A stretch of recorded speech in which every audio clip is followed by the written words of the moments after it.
Due to his poor health, my dad never made $100 a week in his life, but we didn't realize we were poor. I remember my mom wanted a stereo so that she could play the 3 or 4 records she owned. Well, Dad found one in the old Western Auto Store in Ashland, but to get it, he had to put it on layaway and pay a few dollars each week.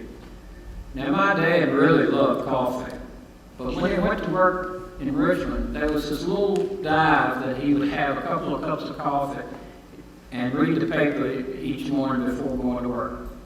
Dad loved my mom so much that he saved that money that he would have spent on his coffee until he could surprise her with that stereo she wanted. It was a sacrifice that taught me that nothing should stand in the way when you love someone like my dad loved my mom. Our class went on a field trip to D.C. I had no friends at the time. However, there was a young girl who was probably told to be my friend, and she was for that day. We visited museums and all sites one took in on a D.C. tour. Standing on the United States Capitol building steps, I was accosted by a grown white man who jerked me and my friend apart and said, "Is that what you want?" and started to rant and rave about God knows what. We eventually laughed about it, but it wasn't funny at all. I was a child, and it scared me, and that white girl too. I now know I've got to let my own prejudices go. Let it go, Brenda.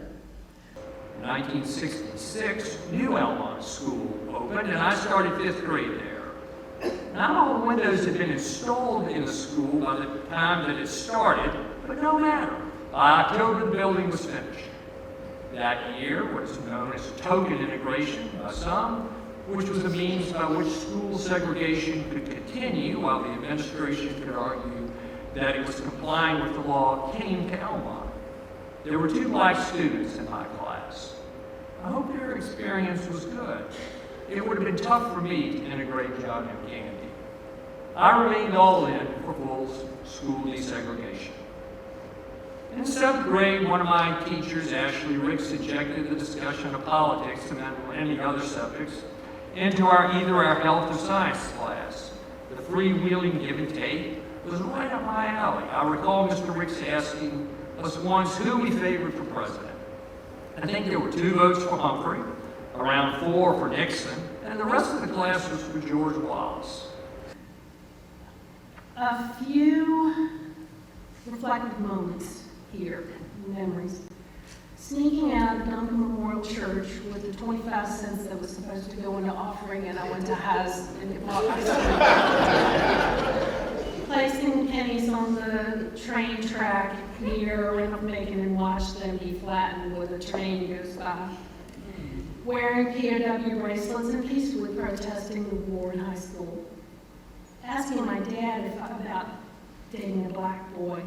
His response, though expected, didn't stop me from having diverse friendships. Put the dime in a payphone and ringing twice, hanging up, and waiting for Mom to pick me up. That saved money until my dad said we were ripping off the phone company. In high school, I got an F on my report card in science, and I was totally stressed about having to bring that report card home. But somehow, on the ride home from school, that F turned into a B. When my father got home, my mom told him we had report cards. He looked at my report card, and then he looked at me. Then he looked at my report card again and asked me about the grade. He told me I was capable of much better work and to try harder. In 1961, when I was 13, there was another white family living far off the road who had a pond. One day I saw the owner at the mailbox and asked if I could fish in the pond. He asked me several questions, including how old I was, what grade I was in. After I told him, he said, "I have a daughter your age." And we talked for a while. He then invited me to come over and fish anytime I wanted. His daughter would often come outside and sit in the yard. Several times she walked towards the pond.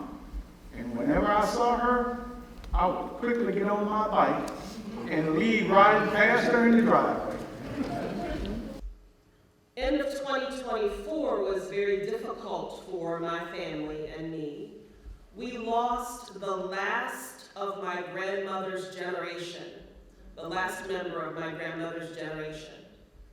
And it occurred to me that with Aunt Myrtle's passing, she was from Birmingham, isn't that a great Southern name, Aunt Myrtle? And when she came to visit, by the time she left, I was talking just like her. But it occurred to me at her passing how much of our family's history has been lost. That I didn't take the opportunity, not that I didn't get a chance, but that I didn't take the opportunity to learn. That is an invitation to all of us to connect with those who are remaining in our families.